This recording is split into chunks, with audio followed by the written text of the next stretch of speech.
friends. Welcome. My name is Baron, and this is my channel where I talk about book stuff. I'm the Book Baron.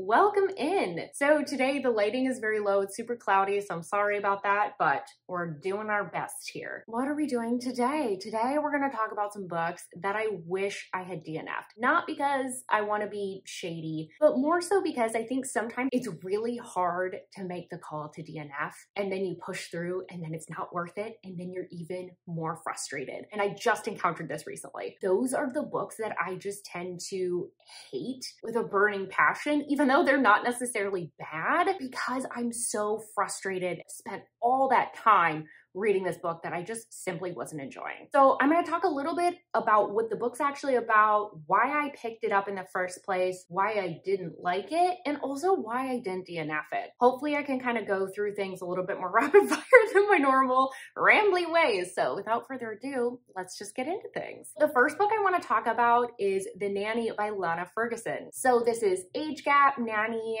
single parent romance. Cassie is facing eviction and she unfortunately just lost her job. So she's in desperate search of a new one. And she considers maybe reviving her old OnlyFans style account, but she has a lot of hesitation. She ends up stumbling upon an ad for a very lucrative nanny position. So her potential new employer is Aiden. He's a single parent. Obviously he needs a nanny.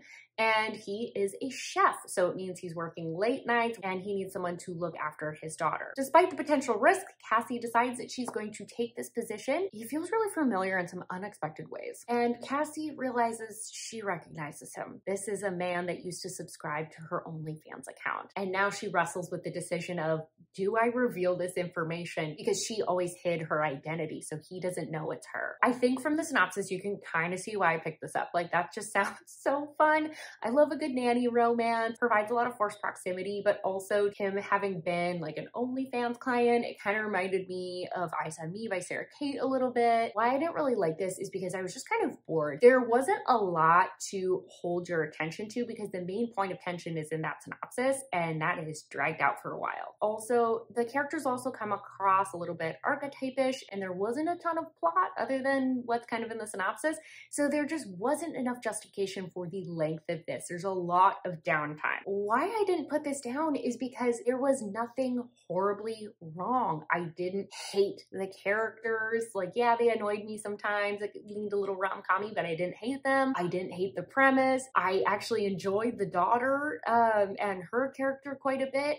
So nothing was horribly wrong, but I also wasn't enjoying myself. But because I couldn't pinpoint anything and be like, haha, that's the thing that ultimately annoys me and is the reason to put this down, I felt like, well, I'm already this far in, I should just keep going. This is definitely one of those instances where it's just going to be an okay read, and that's reason enough to DNF. Next up, I have Dirty Letters by V. Keelan and Penelope Ward. This is a rock star pen pal style romance that involves some secret identity and also a lot of mental health issues. The plot of this, so Luca and Griffin end up getting paired up as pen pals when they were much younger. They form a very deep bond from this pen palship, but their communication is broken off unexpectedly and they just stop writing to each other because of something that's happened with Luca. Griffin, in a drunken rage one night, decides to write her and explain all the ways that she's really hurt him and that this will be his last attempt to connect with her. But this ends up actually leading to a rekindling of their relationship, which escalates into full flirtation. As their relationship deepens, Luca decides that she really wants to go see Griffin despite a lot of barriers regarding her trauma that are in the way, that he is really resistant. Why I was interested in this, it sounded like an adult version of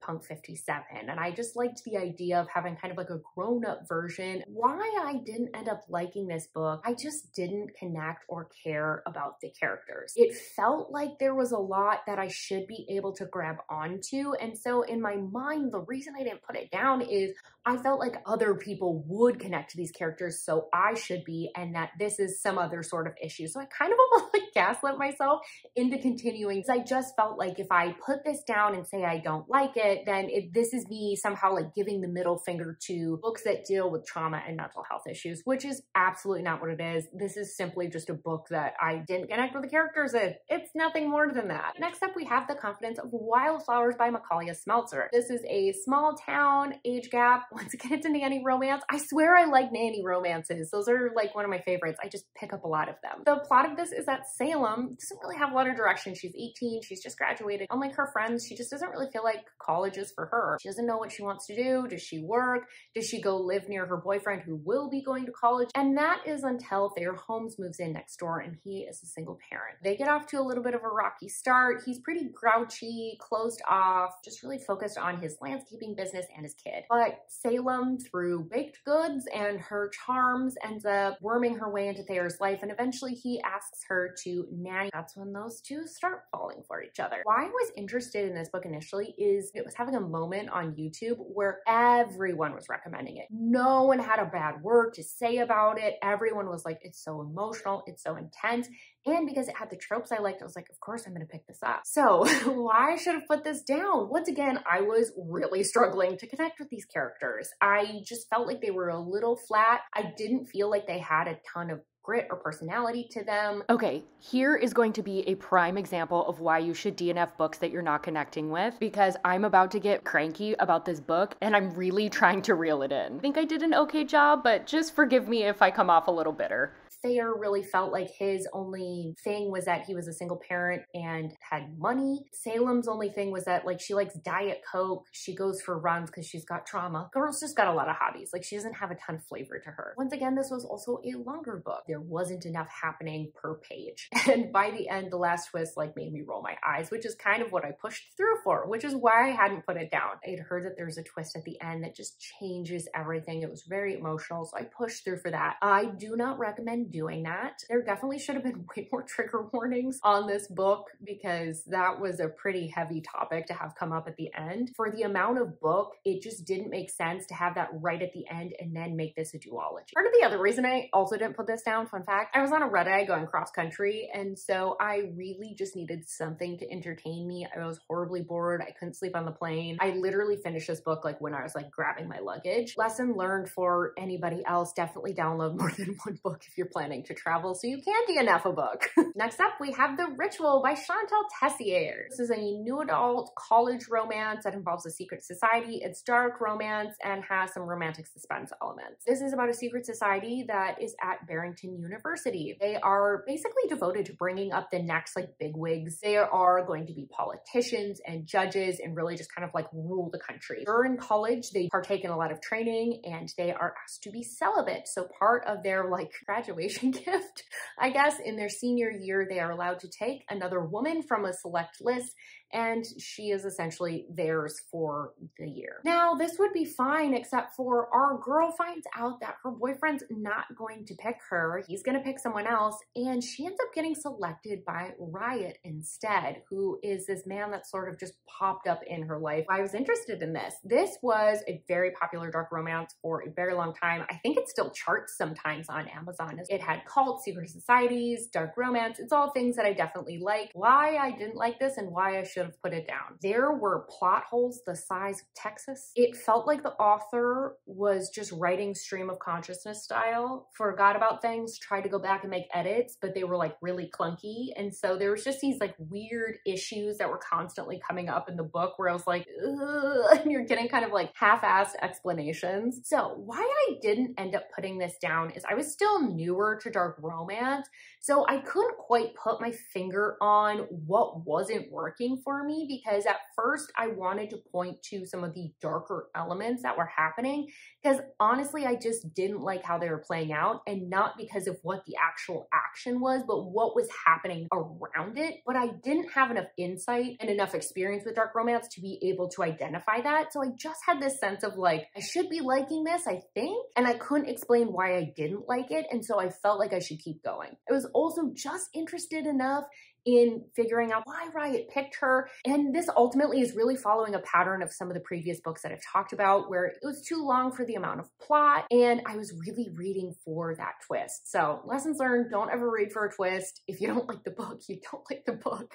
And the twist will probably make you roll your eyes because that's exactly what happened here. Next up, I have The Princess and the Player, and this is by Isla Madden Mills. This is an NFL player and it's got surprise pregnancy. The premise of this is that Francesca, I don't remember what ends up happening, but for some reason she ends up ditching her own wedding. She wears her wedding dress to this masquerade ball at a spicy club and decides to kind of like drown her sorrows. And that's where she meets Tuck, who ends up being an NFL player that is celebrating his birthday there. But remember, everyone's got masks, so no one knows each other's identity. They end up deciding to have a one-night stand together, no strings attached. But Francesca ends up figuring out Tuck's identity. He is the annoying man in the penthouse upstairs that's constantly throwing parties and has some very playboyish ways. This becomes even worse when Francesca realizes, oh crap, she is pregnant.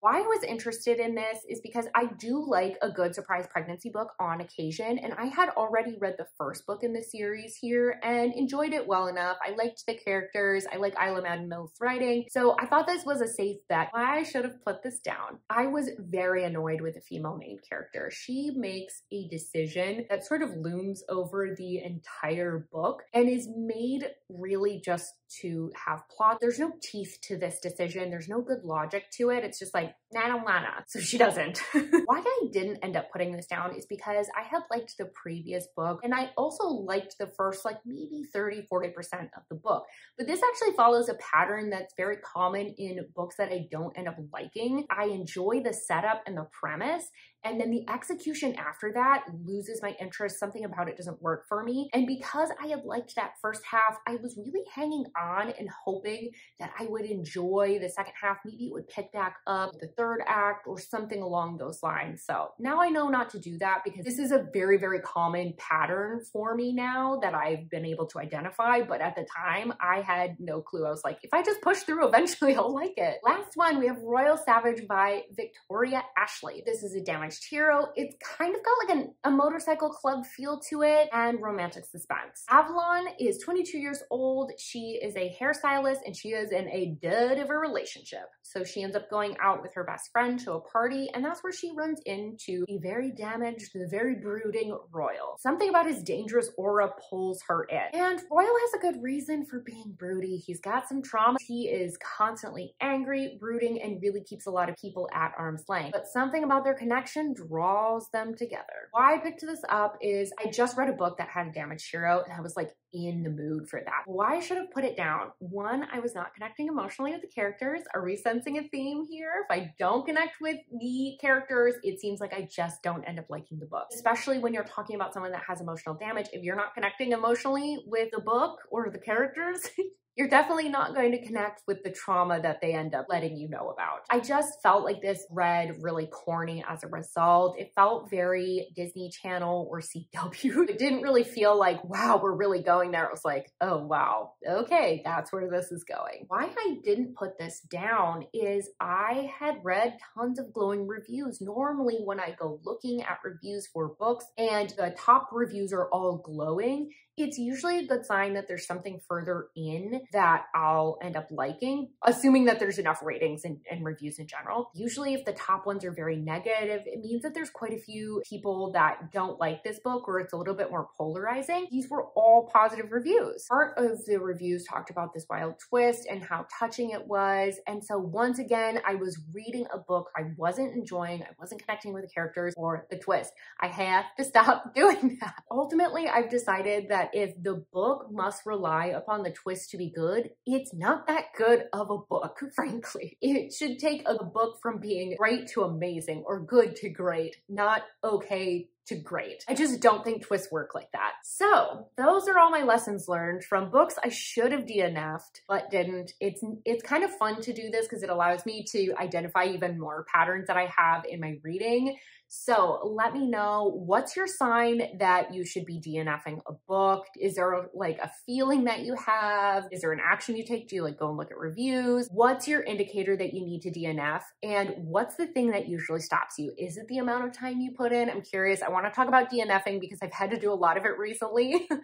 it's really hard to do sometimes. If you're thinking about DNFing a book, this is your sign to do it. And don't forget to like this video if you like it, subscribe if you want more content from me, and I hope I see you on my next video. Bye-bye.